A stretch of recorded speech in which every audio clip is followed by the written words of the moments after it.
বেংগালুৰুত মৃত্যু হ'ল 4জনকৈ মিচিং যুৱক। সঁচাকৈ বহুত দুখ লগা কথা।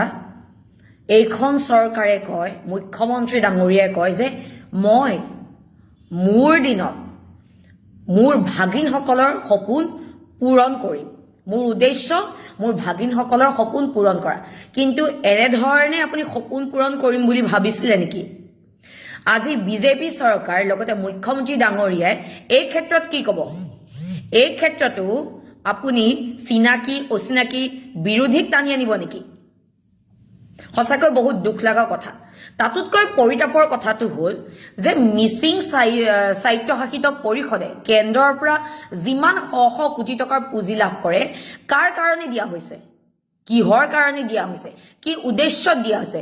এই দুখীয়া দৰিদ্ৰ মিচিং কৃষক শ্ৰমিকসকলৰ সংস্থাপন বিচাৰি জীৱন মৰণৰ সংগ্ৰাম কৰি থকা মিচিং যুৱক যুৱতীৰ কাৰণে দিয়া নাই জানো?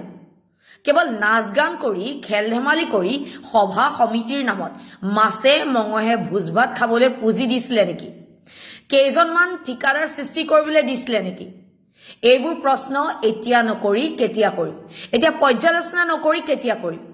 এতিয়া আমাক এডভান্টেজ আসাম নালাগে। আমাক দিল্লী, চেন্নাই, হায়দৰাবাদৰ হাইটেক চিটিৰ আৰ্হিত উন্নয়নৰ ভেকু ভাওনা নালাগে। আমাক উন্নতি লাগে, কিন্তু তাৰ নামত সুবিধাবাদৰ উত্থান নালাগে। আমাক উন্নয়ন লাগে, কিন্তু খিলঞ্জীয়াৰ উচ্ছেদ নালাগে। আমাক উন্নয়ন লাগে, কিন্তু উন্নয়নৰ নামত বহিৰাগত বনিয়াৰ দপদপনি নালাগে।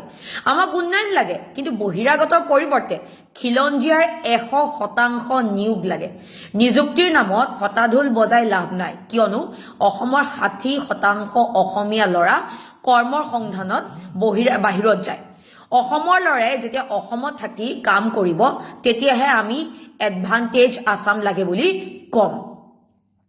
অসমৰ ল'ৰা মানে আমাৰ ভাই, মানে আমাৰ তেজৰ সম্পৰ্ক, মানে আমাৰ একে ঘৰৰ মানুহ। যদি আমাৰ একে ঘৰৰ মানুহ সদায় এনেকৈ মৰে, আমাক এডভান্টেজ আসাম কিয় লাগে কওকচোন? সঁচাকৈ ভাবিলে মানে আচৰিত লাগে।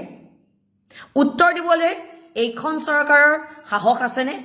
অসমৰ ল'ৰা বাহিৰত মৰিলে ঘৰলৈ অনাৰ দায়িত্ব চৰকাৰে লৈছে, ঠিকে আছে, কিন্তু নিজ ৰাজ্যত থাকি কিবা এটা কৰিবলৈ কিয় কোনেও আজিলৈকে ব্যৱস্থা কৰা নাই? কিয় এইখন চৰকাৰে ব্যৱস্থা কৰা নাই?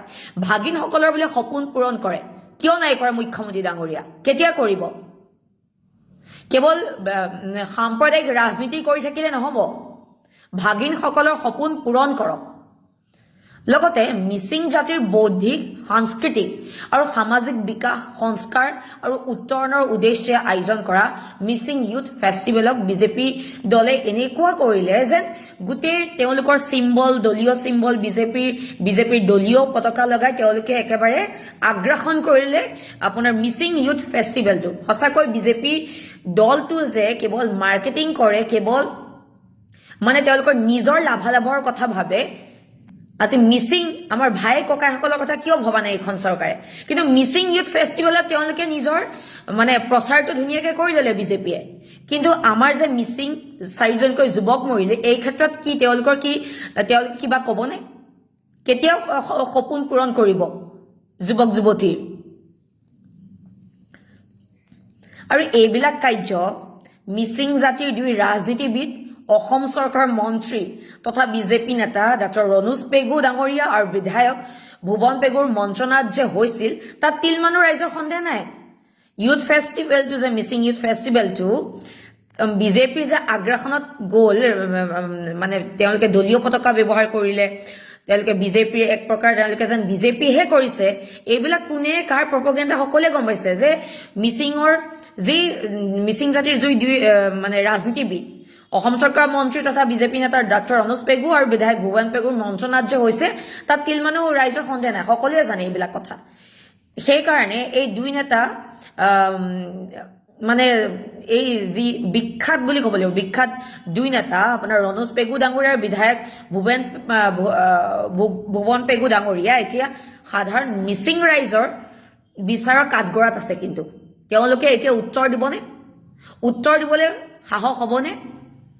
কেৱল মিচিং ইউথ ফেষ্টিভেল বুলিলেই নহয়, ডক্টৰ ৰণোজ পেগু ডাঙৰীয়া আৰু বিধায়ক ভুৱন পেগু ডাঙৰীয়াই যিদিনাই বিজেপি দলত যোগদান কৰিছিলে, তেতিয়াৰ পৰাই একাংশ দল সংগঠন ক্ৰমান্বয়ে বিজেপি দলৰ পাকচক্ৰত বন্দী হ'বলৈ ধৰিছিল আৰু যিবিলাক জাতীয় সমস্যা জাতীয় দাবীসমূহ এলাগী হৈ পৰিলে আৰু বিজেপিৰ দলীয় কাৰ্যসূচীসমূহে প্ৰাধান্য পাব ধৰিলে তাৰে ফলশ্ৰুতিত আজি ৬ষ্ঠ অনুসূচীৰ দাবী কেৱল দাবীয়ে হৈ থাকিলে সঁচাকৈ বহুত দুখ লাগে কাক কম কোনে শুনিব যাক কম সিয়ে লঠিয়াব